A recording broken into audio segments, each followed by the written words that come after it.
कहते हैं कुछ ख्वाब आंखों में नहीं दिल में बसते हैं और कुछ ख्वाब सिर्फ ख्वाब रह जाते हैं।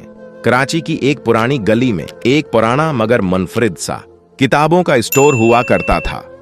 ख्यालों की दुनिया। यहां रोज शाम को एक नौजवान आया करता था, जीन्स और सादा कुर्ता पहने, कुंधे पर बेग और आंखों में ख्वाब। उसका नाम था आर्यान। आर्यान एक छोटे घराने से ताल्लुक रखता था, लेकिन उसके ख्यालात बड़े थे। वो फिल्में बनाने का ख्वाब देखता था, ऐसी फिल्में जो लोगों को रुला दें, हंसा दें और जिंदगी का मतलब सिखा जाएं। दिन में कॉलेज जाता, रात को नौकरी और दरमियान में किताबें पढ़ता, स्कर्पट्स लिखता। एक दिन इसी किताबों की दुकान पर वो उससे मिली। आलिया एक अमीर घराने की बेटी, एक यूनिवर्सिटी की तालबा, लेकिन बाकी लड़कियों से अलग। न मेकअप का शौक, न महंगे कपड़ों का नखरा। उसके हाथ में हमेशा कोई किताब हुआ करती और दिल में एक ख्वाहिश, सच्चा प्यार। वो पहली मुलाकात एक आम सा लम्हा थी। आलिया एक किताब लेने मुड़ी, आर्यान भी वही किताब उठाने लगा। दोनों के हाथ टकरा गए। आंखों ने आंखों को देखा, मगर कोई फिल्मी म्यूजिक नहीं बजा। आर्यान ने नजरें झुका लें और किताब उठाकर आलिया को दे दी। आलिया को हैरत हुई, पहली बार किसी लड़के ने उसके हुस्न पर ध्यान नहीं दिया। अगले दिन फिर अगले दिन दोनों अक्सर एक ही वक्त पर वहां होने लगे। किताबों की मोहब्बत ने दो दिलों को आहिस्ता आहिस्ता करीब करना शुरू कर दिया। दोस्ती का आगाज किताबों से हुआ, मोहब्बत का आगाज ख्वाबों से। आलिया ने पहली बार किसी के ख्वाबों से मोहब्बत की और आर्यान ने पहली बार किसी की आंखों में अपनी मंजिल देखी।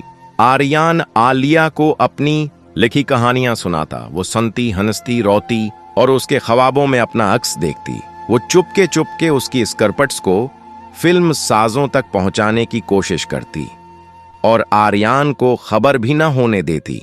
एक दिन आर्यान ने आलिया से पूछा, अगर तुम्हारे वालिदैन को हमारा ताल्लुक पसंद ना आया तो? आलिया ने हंसते हुए जवाब दिया, प्यार दलीलों का मोहताज नहीं होता, बस सच होना चाहिए।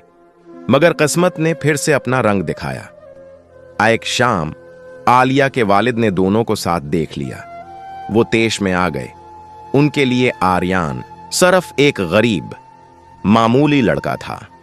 उन्होंने आलिया को इसी रात लंदन भेजने का फैसला किया और आर्यान को धमकी दी कि अगर वह आलिया के करीब आया तो उसके ख्वाब, उसकी जिंदगी सब कुछ बर्बाद कर देंगे। उसी रात आर्यान आलिया से मिला। खामोशी से उसने कुछ नहीं कहा, सिर्फ एक कागज दिया, एक नामकुमिल स्कर्पट, और चला गया। आलिया को कुछ समझ ना आया, बस उसकी खामोश आंखें याद रह गईं। अगले दिन आलिया चली गई और आर्यान ने खुद को मुकम्मल तौर पर काम में झोंक दिया। दिन रात मेहनत, कहानियां, खाके, तस्वीर, और सालों बाद एक दिन उसकी बनाई हुई एक फिल्म अधूरा ख्वाब ने सबका दिल जीत लिया। 5 साल बाद एक तकरीब, एक फिल्म फेस्टिवल, और उस हाल में दाखिल होती है आलिया। उसके हाथ में दावतनामा है, फिल्म अधूरा ख्वाब के खुसूसी शो का दावतनामा। वो स्क्रीन पर फिल्म देखती है। कहानी शुरू होती है, वही किताबों की दुकान, वही लम्हात, वही स्कर्पट, और आखिर में वही नामकुमल सीन जहां एक लड़का लड़की को कागज देकर चला जाता है। आलिया की आंखों से आंसू बहने लगते हैं। ऐसे समझ आता है कि आर्यान ने सिर्फ अपना ख्वाब नहीं जिया, उसने उसकी याद में एक दुनिया बना दी।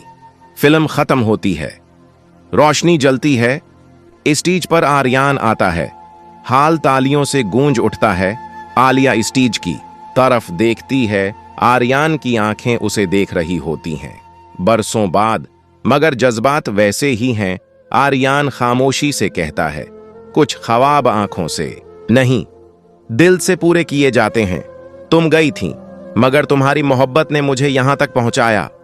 आलिया खामोशी से चलती है और आकर आर्यान के गले लग जाती है। खात्मा पलक तालियां बजाती है, कीमरे फलेश करते हैं और फिल्म का आखिरी सीन चलता है। आर्यान और आलिया एक साथ बैठे अधूरा ख्वाब देख रहे। होते हैं और इस बार ख्वाब मुकम्मल हो चुका होता है।